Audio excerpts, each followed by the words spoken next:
बच्चों आज हम पढ़ेंगे इलेक्ट्रोलाइटिक सेल। अगर आपने इलेक्ट्रोकेमिकल सेल अच्छे से पढ़ा, देखना अच्छे से बच्चों, अगर आपने इलेक्ट्रोकेमिकल सेल अच्छे से पढ़ा तो आपको पता है कि इलेक्ट्रोकेमिकल सेल का क्या मीनिंग होता है। बताओ जल्दी से, इलेक्ट्रोकेमिकल सेल का क्या मतलब होता है। सर इलेक्ट्रोकेमिकल सेल का मतलब होता है कि electrical energy is converted into chemical energy. But electrolytic cell का मतलब क्या होता है, we we are going to convert electrical energy into chemical energy. समझ में आया सबको। पहली और सबसे इंपॉर्टेंट बात, in case of electrolytic cell electrical energy is converted into chemical energy. इसका सिंपल मीनिंग है, इलेक्ट्रोलाइटिक सेल में बाहर से हम इलेक्ट्रिसिटी प्रोवाइड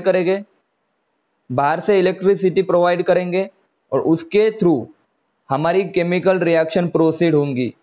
मतलब इलेक्ट्रिकल एनर्जी प्रोवाइड करने के बाद केमिकल रिएक्शन हमारी आगे जाएंगी। समझ में आया सबको इलेक्ट्रोलाइटिक सेल का meaning. Electrolytic cell are the device, it is the device in which electrical energy is converted into chemical energy. हम बाहर से इलेक्ट्रिसिटी प्रोवाइड करेंगे और उसके थ्रू हमारी केमिकल रिएक्शन होगी। अब आपको यह पता होगा कि बैटरी जो होती है, बैटरी उसके दो टर्मिनल होते हैं। छोटा वाला होता है आपका निगेटिव, बड़ा वाला होता है आपका पॉजिटिव। सही है ना, यही तो होता है ना। छोटा वाला को हम बोलते हैं negative terminal and this is positive terminal. अब मान लो यहाँ पे दो इलेक्ट्रोड है। अब इसका सेटअप देखो इलेक्ट्रोलाइटिक सेल का। और सुनना, यहाँ पे मान लो कोई सॉल्यूशन है किसी का। अब हम बाहर से हम इलेक्ट्रिकल एनर्जी को प्रोवाइड करेंगे थ्रू सेल। बाहर से हम इलेक्ट्रिसिटी प्रोवाइड करेंगे और ड्यू टू दैट इलेक्ट्रिसिटी इसके अंदर मान लो कोई केमिकल रिएक्शन है, मान लो ए, तो वो किस में कन्वर्ट हो जाएगा, बी प्लस सी। तो मेरा सबसे पहला क्वेश्चन, यहाँ पे हम बाहर से एनर्जी प्रोवाइड कर रहे हैं, यानी कि ए का कन्वर्जन बी और सी में हो रहा है ड्यू टू इलेक्ट्रिसिटी, मतलब बाहर के कोई फैक्टर की वजह से। तो सबसे फर्स्ट क्वेश्चन है मेरा, इस रिएक्शन का डेल्टा जी क्या होगा, नेगेटिव, पॉजिटिव या जीरो। इस रिएक्शन का डेल्टा जी क्या होगा, इस रिएक्शन का डेल्टा जी क्या होगा, बताओ जल्दी से। बहुत अच्छे। इस रिएक्शन का डेल्टा जी पॉजिटिव होगा। तो बोलो रिएक्शन स्पॉन्टेनियस या नॉन स्पॉन्टेनियस है, बताओ। अभी ये वाले रिएक्शन आपकी होगी नॉन स्पॉन्टेनियस। बहुत अच्छे सर, बाहर से हमें एनर्जी प्रोवाइड करनी पड़ेगी। और सर अगर बाहर से एनर्जी प्रोवाइड करी तो रिएक्शन खुद ब खुद नहीं होगी, और अगर रिएक्शन खुद ब खुद नहीं होगी तो रिएक्शन नॉन स्पॉन्टेनियस है और इस रिएक्शन का डेल्टा जी क्या आएगा, पॉजिटिव। तो याद रखना, इलेक्ट्रोलाइटिक सेल में अगर आपसे क्वेश्चन पूछे delta G is positive and the reaction is non spontaneous. समझे या नहीं समझे, जल्दी बताओ। आगे बढ़ते अभी बच्चों, आगे बढ़ेंगे हम, ठीक है। अब देखो, मान लो कोई इलेक्ट्रोलाइटिक सेल है, हमारा एक एनोड होगा एक कैथोड होगा, मैं बताऊंगा कौन एनोड कौन कैथोड, और बाहर से कोई इसको इलेक्ट्रिसिटी प्रोवाइड कर दी। तो याद रखना, यहाँ पे हमें दो चीजें पढ़नी होती है। एक तो हमें क्वालिटेटिव एनालिसिस करना पड़ता, qualitative analysis of electrolytic cell, और दूसरा हमें पढ़ना पड़ता है बच्चों क्वांटिटेटिव। मतलब सुनो अच्छे से, क्वालिटेटिव का मतलब क्या होता है सर जी, कि केमिकल रिएक्शन होने के बाद क्या बनेगा। यहां पे लिख देता हूं, क्या बनेगा। बहुत अच्छे से सुनना, क्या बनेगा, मतलब कौन सी चीज बनने वाली है, बनेगा। ये हम कहां पे देखेंगे, जल्दी बोलो क्वालिटेटिव एनालिसिस में। मतलब इलेक्ट्रोलाइटिक सेल में जब बाहर से इलेक्ट्रिसिटी प्रोवाइड करेंगे हम, और जैसे प्रोवाइड करने के बाद कुछ ना कुछ हमारे पास रिएक्शन होगी, कुछ ना कुछ सब्सटेंस बनेगा। ये कौन हमें आइडिया देगा, क्वालिटेटिव एनालिसिस। और क्वांटिटेटिव एनालिसिस हमें क्या बताएगा बच्चों, कि हाउ मच, मतलब कितना बना, कितना बनेगा। समझ में आया सबको। क्वालिटेटिव और क्वांटिटेटिव एनालिसिस का मतलब सबको समझ में आया। क्वालिटेटिव का मतलब होता है, देखना ठीक है, देखो क्वालिटेटिव का मतलब होता है बच्चों क्या क्या बनेगा, और क्वांटिटेटिव का मतलब होता है कितना बनेगा। और अब हम इसका एनालिसिस करेंगे। अब देखो, मैं वापस से बता रहा हूं, हमें क्या पढ़ना है, कि electrical energy is converted into chemical energy बच्चों, ठीक है ना। और इस प्रोसेस में बाहर से हम एनर्जी प्रोवाइड कर रहे हैं। बोले तो सर बाहर से एनर्जी प्रोवाइड कर रहे हैं ना, तो ये रिएक्शन नॉन स्पॉन्टेनियस होगी सबसे पहली बात। और इस रिएक्शन का डेल्टा जी क्या होगा आपका, निगेटिव होगा, सॉरी पॉजिटिव होगा, क्योंकि हम बाहर से एनर्जी प्रोवाइड कर रहे हैं। और अभी मैंने बताया इसको पढ़ने के लिए हमें दो चीजें पता होनी चाहिए, एक तो क्वांटिटेटिव एनालिसिस और दूसरा क्वालिटेटिव एनालिसिस। बोले तो कितना बनेगा और क्या बनेगा, ठीक है। तो सबसे पहले मैं स्टार्ट करूंगा qualitative analysis of electrochemical cell. Qualitative मतलब क्वालिटी चेक करने ना, qualitative analysis of electrochemical cell. तो आइए पढ़ना शुरू करते हैं। बहुत ही मैं बता रहा हूँ एकदम सिंपल टॉपिक है, यहाँ पे कोई आपको कोई मतलब कोई ज्यादा डिफिकल्ट चीजें नहीं यार, कुछ भी नहीं है। अब क्वालिटेटिव एनालिसिस हम दो चीजों के लिए पढ़ेंगे। देखो मैं ज्यादा टाइम नहीं यहाँ पे वेस्ट करने वाला। एक तो हम देखो, अब देखो क्वालिटेटिव एनालिसिस पढ़ने से पहले मैं आपको एक चीज बता देता हूँ, ठीक है ना। सुनो, मान लो मुझे NaCl को सेपरेट करना है। तो इसको सेपरेट करने के लिए मुझे देखो यार, मुझे Na और Cl को सेपरेट करना है। ये इलेक्ट्रोलाइट है मेरे पास, दिस इज योर इलेक्ट्रोलाइट। समझ में आया इलेक्ट्रोलाइट का मतलब? बोले तो ये डिसोसिएट हो जाएगा, ठीक है ना, पॉजिटिव और निगेटिव में। It is a electrolyte. और इसको मुझे अगर सेपरेट करना है तो आप बोलोगे कैसे सेपरेट करोगे, कोई बता सकता है? बच्चों बताओ इसको कैसे सेपरेट करें। तो सर एक तो ऐसे ऐसे कंसीडर करो, हमें दो लोगों को सेपरेट करना है। तो एक तो हम आग लगा देंगे,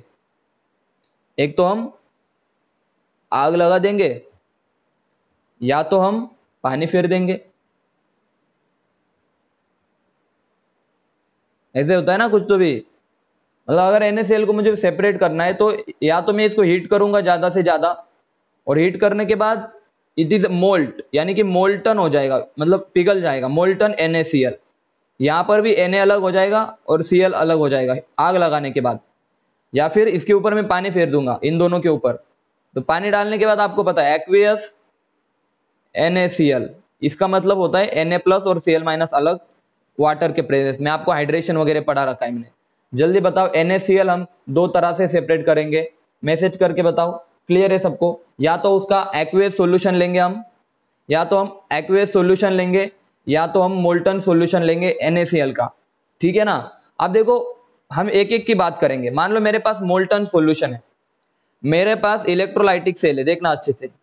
इस इलेक्ट्रोलाइटिक सेल में बच्चों एक तरफ ये वाला एक इलेक्ट्रोड है, दूसरी तरफ ये इलेक्ट्रोड है, और इनको मैंने जोड़ दिया सेल के साथ। अब सेल के दो टर्मिनल हो गए, और इसके अंदर बहुत अच्छे से सुनना, ये जो सॉल्यूशन है ना बच्चों, ये कंटेनर, इस कंटेनर के अंदर मोल्टन सॉल्यूशन है। मोल्टन का मतलब होता है NaCl मेल्ट हुआ हुआ, मोल्टन NaCl है, इसमें बस NaCl है मोल्टन, ठीक है ना बच्चों। बोले तो Na प्लस होगा सर और Cl माइनस होगा, इसके अलावा इसमें कुछ नहीं है। अब मैंने जैसे इलेक्ट्रिसिटी सप्लाई की बच्चों, मान लो ये बैटरी का पॉजिटिव टर्मिनल है और इधर का निगेटिव टर्मिनल है, ठीक है ना। तो अब मुझे बताओ सोडियम कहां पे भागेगा?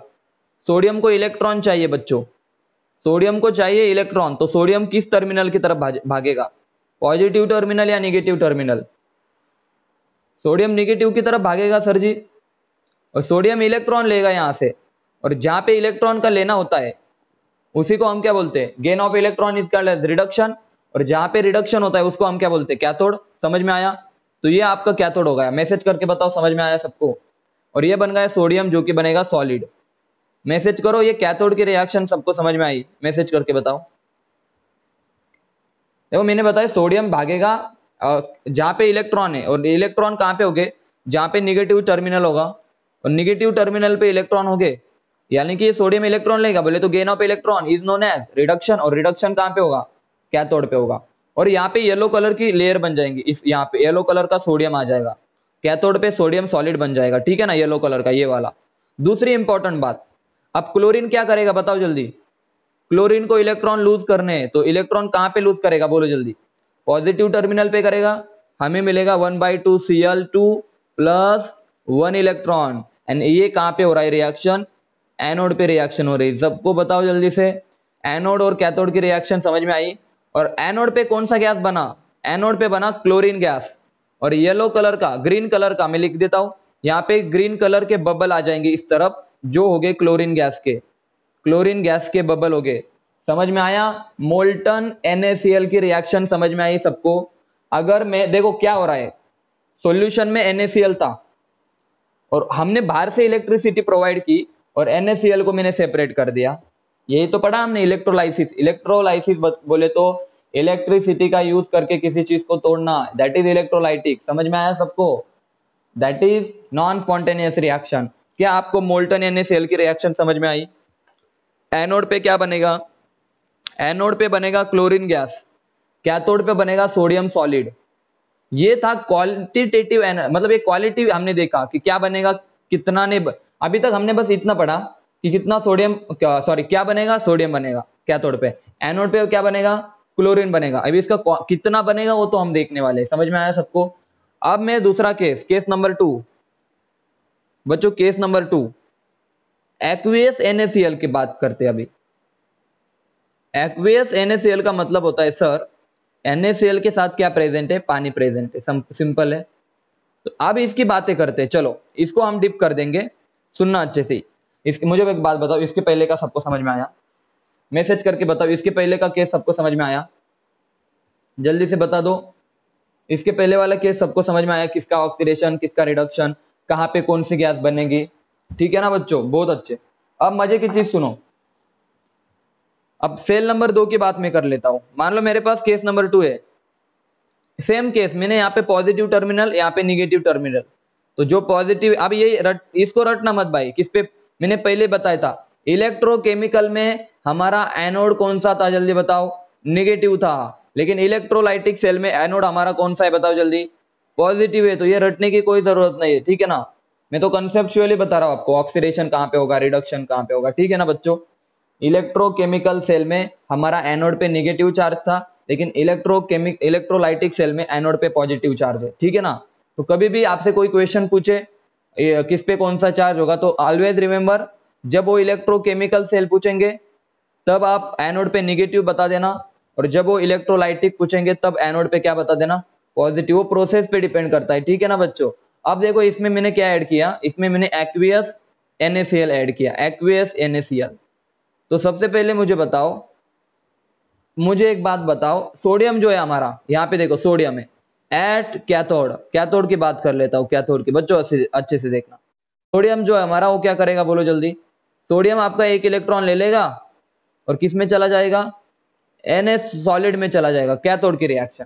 अरे सिर्फ रिडक्शन सोडियम का थोड़ी होगा, आपने मैंने ये भी पढ़ाया था, यहाँ पे पानी भी है बच्चों, यहाँ पे वाटर भी है।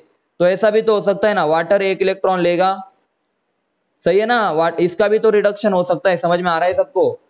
वाटर का भी तो रिडक्शन हो सकता है बच्चों, आप खुद से बताओ मुझे, नहीं होगा क्या?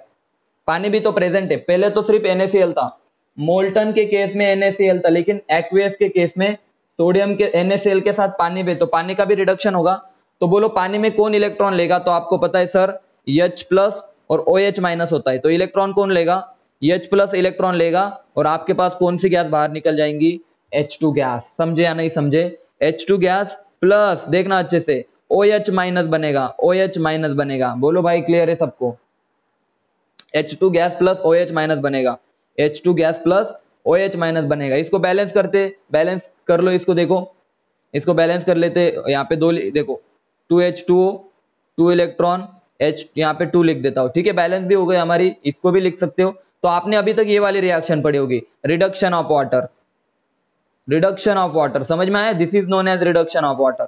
बोलो वाटर का रिडक्शन कैसे किया, सबको समझ? एग्जाम में क्वेश्चन आ सकता है, कंप्लीट द रिएक्शन। आपके बायोलॉजी में भी ये वाली चीज है, रिडक्शन ऑफ वाटर की रिएक्शन है। तो कैसे रिएक्शन है, समझ में आई सबको?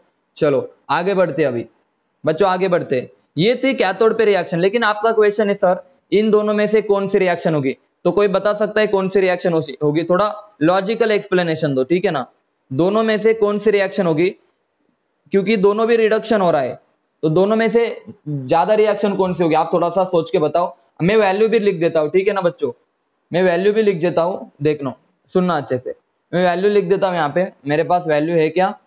है, देखो ऊपर वाले का रिडक्शन पोटेंशियल -2.7 है बच्चों, और नीचे वाले का रिडक्शन पोटेंशियल -0.83 है। तो दोनों में से कौन सी वैल्यू ज्यादा है, ऊपर वाली या नीचे वाली? रिडक्शन पोटेंशियल किसका ज्यादा है? ऊपर वाले का ज्यादा है नीचे वाले का, मैसेज करके बताओ। देखो यार, आपको मैं अगर पूछूं -1 ज्यादा या -2 तो आप क्या आंसर दोगे? -1 और -2 में ज्यादा कौन है? आप बताओ, -1 और -2 में ज्यादा कौन है?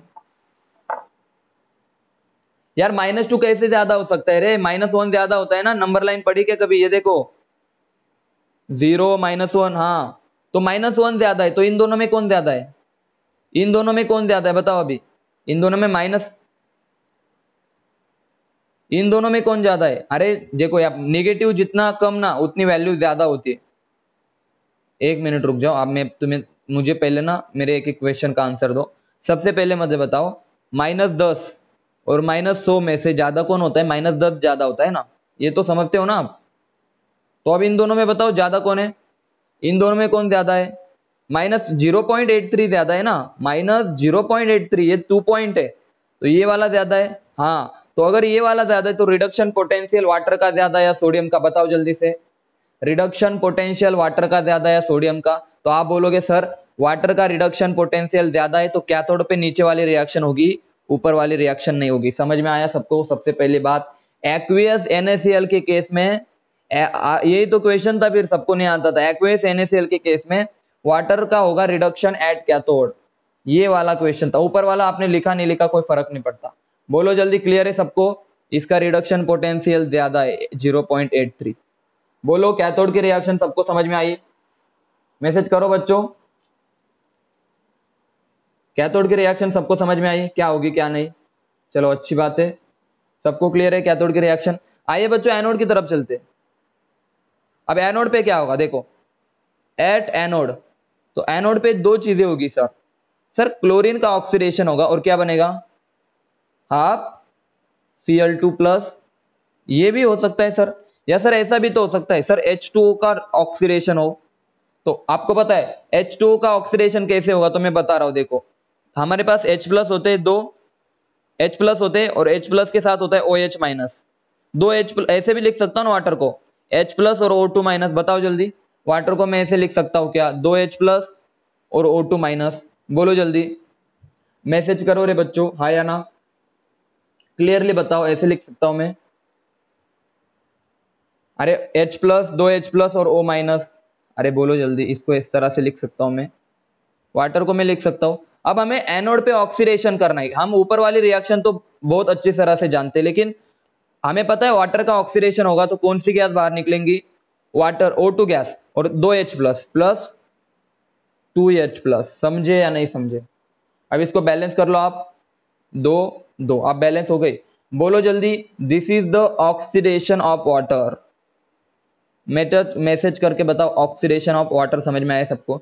तो या तो हमारा एनोड पे ऑक्सीडेशन ऑफ वाटर भी हो सकता है, और ऑक्सीडेशन ऑफ, देखो एक्वियस की बात कर रहा हूं मैं बच्चों, एक्वियस की बात कर रहा हूं मैं। इसके पहले मैं किसकी बात कर रहा था? मोल्टन, वहां पे पानी का कोई रोल नहीं था, लेकिन यहाँ पे पूरा पानी पानी हो गया है, ठीक है ना? यहाँ पे पानी का रोल है। तो अब यहाँ पे मैं वैल्यू दे देता हूं कि इनमें से कौन सी रिएक्शन होगी, तो मैं बता दे रहा हूं, अच्छे से देखना, एकदम अच्छे से देखना। 1.36 इसका ऑक्सीडेशन पोटेंशियल है और इसका 1.23। तो बताओ ज्यादा ऑक्सीडेशन पोटेंशियल किसका है अभी? अब ऑक्सीडेशन पोटेंशियल किसका ज्यादा है? क्लोरीन का ज्यादा है। हाँ, क्लोरीन का ज्यादा है, तो यहाँ पे ये वाली रिएक्शन नहीं होगी। समझ में आया सबको? तो ओवरऑल में लिख देता हूं, बहुत अच्छे से सुनना, ओवरऑल में लिख देता हूं बच्चों। एक्वियस NaCl के केस में देखो, मोल्टन NaCl, मोल्टन NaCl, और बच्चों एक्वियस NaCl में हमें क्या चीजें याद रखनी है? इन दोनों का इलेक्ट्रोलाइसिस करने के बाद, बहुत अच्छे से सुनना, एनोड पे लिख देता हूं, एनोड पे। यहां पे तो आपको पता है Cl- का होगा हाफ Cl2 प्लस इलेक्ट्रॉन, और कैथोड पे होगा मोल्टन के केस में Na+ और +1 इलेक्ट्रॉन गिव्स Na। बच्चों ये आप सबको पता है, ये वाली चीज बनेगी, ये हमें पता है। लेकिन एक्वियस में क्या होगा सर? एक्वियस में एनोड पे क्या होगा सर? एनोड पे होगा ऑक्सीडेशन। बोलो एनोड पे क्या होगा बच्चों? ऑक्सीडेशन होगा, और ऑक्सीडेशन पोटेंशियल किसका ज्यादा है? क्लोरीन का ज्यादा है, तो Cl- gives half Cl2 +1 electron. तो ये सब चीजें दोनों के लिए, एनोड की रिएक्शन दोनों के लिए सेम है।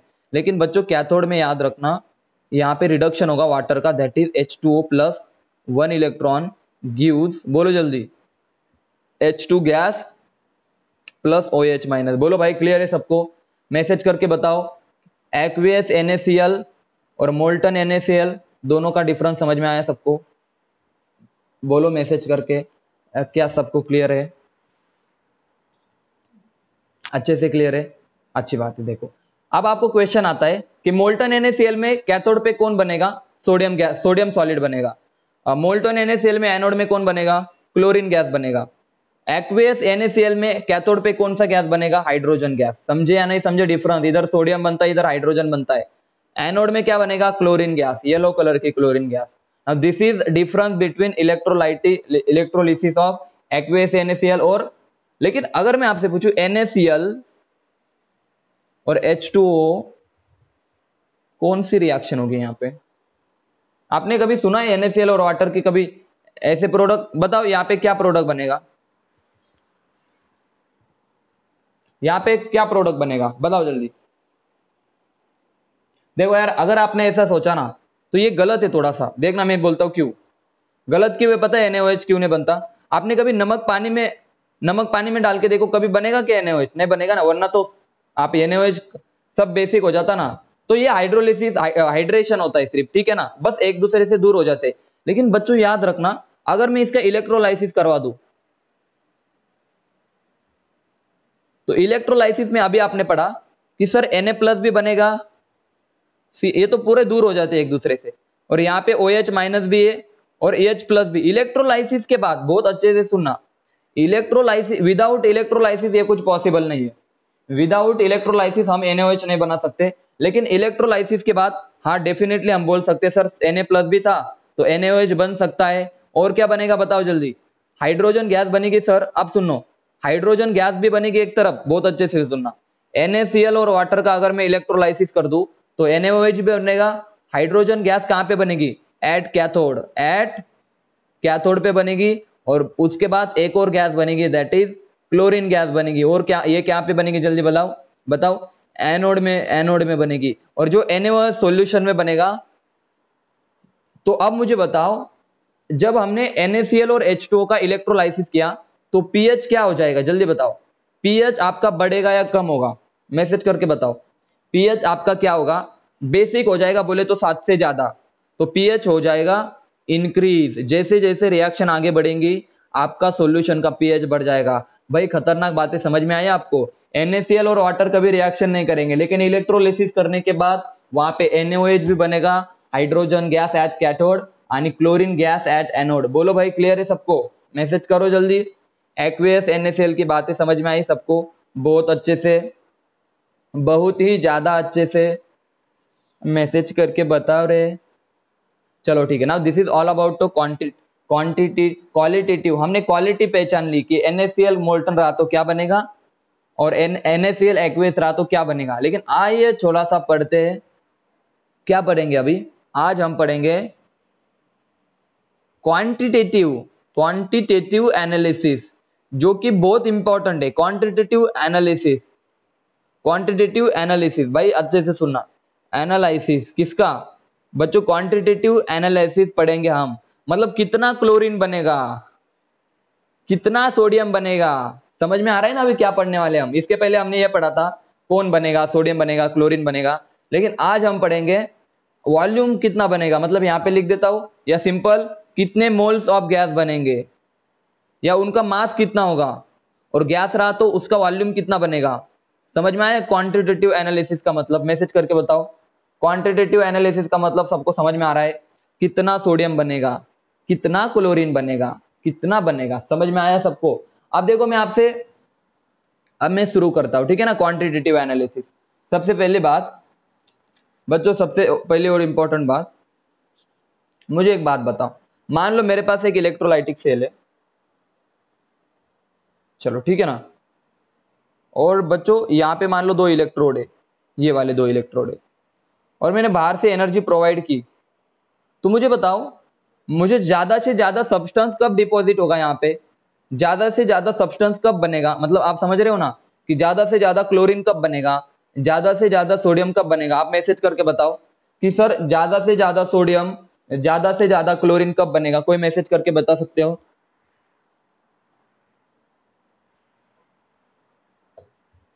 बताओ जल्दी, ज्यादा से ज्यादा क्वांटिटी ऑफ सोडियम या क्लोरीन या हाइड्रोजन कब बनेगा? मैं ऐसा बोल सकता हूं क्या, हम जितनी ज्यादा इलेक्ट्रिसिटी प्रोवाइड करेंगे, सही है ना, हम, हाँ, मोर, मैं लिख सकता हूं more electricity provide, more energy provide, more energy जितनी प्रोवाइड करेंगे उतना ज्यादा सब्सटेंस क्या होगा, जल्दी बताओ? डिपॉजिट होगा। मैसेज करके बताओ, इसका मीनिंग समझ में आया सबको? अरे ऊपर से जितनी ज्यादा एनर्जी हम देंगे यार, उतना ज्यादा amount of substance deposited on electrode is directly proportional to जो चार्ज गिवन। हम ऊपर से जितना चार्ज गिवन करेंगे, चार्ज जितना ज्यादा देंगे ऊपर से हम ज्यादा से ज्यादा चार्ज नीचे की तरफ देंगे, उतना ज्यादा सब्सटेंस क्या होगा, डिपॉजिट होगा। बच्चों मैसेज करके बताओ, समझ में आया आपको ये बात का मीनिंग? और this is your first law of Faraday, यही था आपका फर्स्ट लॉ ऑफ फैराडे। जल्दी बोलो, first law of Faraday clear है सबको? कि जितना ज्यादा हम, फैराडे बहुत अच्छा बंदा था, सिंपल लॉ दिया उसने। उसने क्या कहा कि अरे तुम ऊपर से जितना ज्यादा अमाउंट ऑफ चार्ज प्रोवाइड करोगे ना, उतना ही ज्यादा नीचे सब्सटेंस बनेगा, क्लोरीन बनेगा, सोडियम बनेगा। बोलो क्लियर है सबको first law of Faraday? Faraday का फर्स्ट लॉ क्लियर है सबको? अच्छी बात है। अब सुनो अच्छे से, अब सुनो अच्छे से, मतलब मैं यही बता रहा हूं रे कि हम जितनी ज्यादा इलेक्ट्रिकल एनर्जी देंगे, उतनी केमिकल एनर्जी में कन्वर्जन होगा, मतलब उतनी ज्यादा रिएक्शन होगी, उतनी ज्यादा रिएक्शन होगी, और जितनी ज्यादा रिएक्शन होगी उतना ज्यादा क्या बनेगा, बोलो? प्रोडक्ट बनेगा। मुझे ये बताना था आपको, ठीक है ना बच्चों, कि जितनी इलेक्ट्रिसिटी प्रोवाइड करेंगे, रिएक्शन उतनी फास्ट होगी। बोले तो जितना ज्यादा हम चार्ज प्रोवाइड करेंगे, उतना ज्यादा हमारा प्रोडक्ट बनेगा, प्रोडक्ट डिपॉजिट होगा इलेक्ट्रोड पे, प्रोडक्ट डिपॉजिट होगा इलेक्ट्रोड पे। चलो, this is your first law of Faraday. लेकिन आपको मैं ऐसे लिख सकता हूं बच्चों, बहुत अच्छे से सुनना, मैं ऐसे लिख सकता हूं क्या? देखो W इज इक्वल टू, देखो मैं क्या लिखता हूं, देखो W is directly proportional to the Q। अब इसका मीनिंग समझो, ये होता है आपका अमाउंट ऑफ सब्सटेंस। यहाँ पे W मतलब बोले तो वर्क नहीं, इसको मैं सेंटेंस लिख देता हूं, अमाउंट ऑफ सब्सटेंस। यहाँ पे W बोले तो क्या, अमाउंट ऑफ सब्सटेंस, मतलब जितना ज्यादा अमाउंट ऑफ सब्सटेंस है, उतना ज्यादा हमें क्या करना पड़ेगा, चार्ज सप्लाई करना पड़ेगा। बोलो भाई, इसका मीनिंग समझ में आया सबको? ये रिलेशन समझ में आया? W is directly proportional to the Q का मीनिंग, मतलब जितना W बोले तो अमाउंट ऑफ सब्सटेंस, ठीक है ना, जितना ज्यादा अमाउंट ऑफ सब्सटेंस बनेगा उतना ज्यादा हमें, मतलब जितना चार्ज सप्लाई करेंगे उतना ज्यादा अमाउंट ऑफ सब्सटेंस बनेगा। बोलो भाई, ये वाली चीज क्लियर है सबको? फर्स्ट मैसेज करके बताओ। तो क्या मैं ऐसे लिख सकता हूं? अभी देखो, आपको पता है सर, करंट जो होता है ना, करंट वो क्या होता है, बोलो? Charge per unit time, Q by T. अरे सही है ना, चार्ज अपॉन टाइम, ये होता है आपका करंट। या फिर मैं लिख सकता हूं Q is equal to I into T, I T लिख सकता हूं या नहीं, बोलो जल्दी? करंट होता है आपका charge upon per unit time, तो मैं चार्ज को लिख सकता हूं करंट इंटू टाइम। मैसेज करके बताओ, ये बातें क्लियर है सबको? हाँ या ना? मैसेज करके बताओ, ये बातें क्लियर है सबको? तो क्या मैं ऐसा लिख सकता हूं कि sir W is directly proportional to the Q, which is equal to W is directly proportional to the IT, charge is equal to this। बोलो मैसेज करके, क्या क्लियर है सबको? क्या क्लियर है? अरे क्लियर है सबको? मैसेज करो। बहुत अच्छे सर, क्लियर है। अब आप बता सकते हो, आप बोल सकते हो सर एक काम करो ना, फिर सर इसको हटा दो प्रोपोर्शनलिटी को, तो मैं यहां पे लिख दूंगा W is equal to Z I और T। और बच्चों ये Z जो होता है ना, ये Z आपका होता है, ये कांस्टेंट है, प्रोपोर्शनलिटी कांस्टेंट, ठीक है, ये कांस्टेंट है, प्रोपोर्शनलिटी कांस्टेंट। और मैं इसको लिख सकता हूं, बच्चा अच्छे से देखना, इसको मैं लिख सकता हूं, क्या लिख सकता हूं, इसको मैं लिख सकता हूं इलेक्ट्रोकेमिकल, इलेक्ट्रोकेमिकल, इलेक्ट्रोकेमिकल, बच्चों इलेक्ट्रोकेमिकल इक्विवेलेंट, इसको लिख सकता हूं इलेक्ट्रोकेमिकल इक्विवेलेंट। समझ में आया? और ये हर एक मतलब हर एक इलेक्ट्रोलाइट के लिए, मतलब NaCl हो या KCl हो या कोई भी इलेक्ट्रोलाइट हो, Z आपका डिफरेंट होता है इलेक्ट्रोलाइट के लिए। It is a different for different electrolyte, it is a different for different electrolyte. मुझे मैसेज करके बताओ, यहां तक की कहानी सबको समझ में आई? बोलो जल्दी। जो आपका अमाउंट ऑफ सब्सटेंस होता है which is directly proportional to the Q, और मैंने बताया करंट होता है आपका क्यू बाई टी, तो मैं लिख सकता हूं Q is equal to I T. बच्चों मैं लिख सकता हूं Q is equal to I T, message करके बताओ, हाँ या ना बताओ जल्दी से, मैसेज करके बताओ। क्या ये वाली बातें सबको क्लियर है? यहां तक की बातें बोलो, सबको क्लियर है? सबको क्लियर है? बहुत अच्छे से क्लियर है सबको?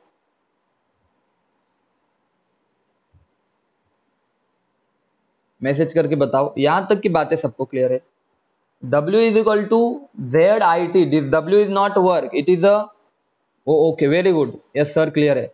W होता है आपका कि work amount of, sorry W होता है आपका अमाउंट ऑफ, क्या amount of substance.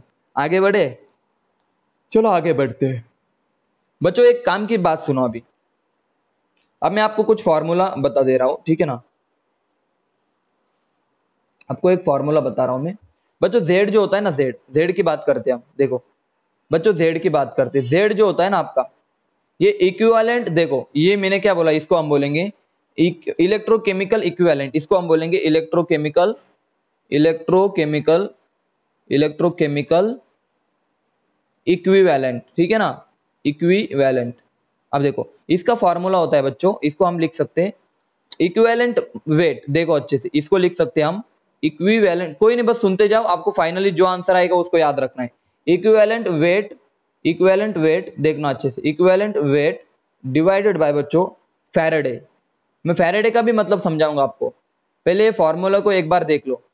Equivalent weight, अब दूसरी बात सुनो बच्चों, इक्विवेलेंट वेट को हम लिख सकते हैं, अगर जिन्होंने मोल कॉन्सेप्ट नहीं भी पढ़ा उनको मैं बता रहा हूं, इक्विवेलेंट वेट को हम लिख सकते हैं मॉलिक्यूलर मास या molecular weight divided by n factor. बस फाइनली आपको चीज क्या याद रखनी मैं बता रहा हूं, ठीक है ना। फाइनली आपको कौन सी चीज याद रखनी, एक मिनट रुक जाओ, फाइनली आपको कौन सी चीज याद रखनी मैं बता रहा हूं, ठीक है ना।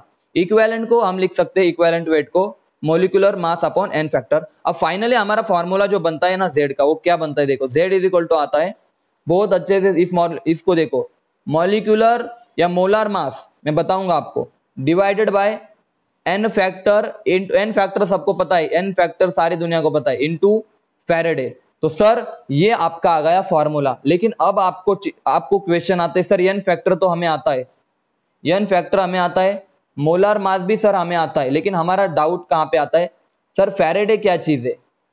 मैसेज करके बताओ सबसे पहले, सबको Z का फॉर्मूला समझ में आया? Z हम किस तरह से निकालेंगे, मैसेज करो जल्दी, molecular mass divided by n factor into Faraday, that is your Z। Message करो जल्दी, that is your Z, and Z हमारा होता है इलेक्ट्रोकेमिकल इक्विवेलेंट। चलो आगे बढ़ते बच्चों, अभी बच्चों आगे बढ़ते अभी। तो मैंने आपसे कौन सा फॉर्मूला बताया था बच्चों, मैंने आपसे बताया था कि W जो होता है ना, वो होता है आपका ZIT, सही है ना, ये होता है ZIT। अब मैंने आपको ये भी लिख सकता हूं ना, मैं ये भी लिख सकता हूं ना, W अपॉन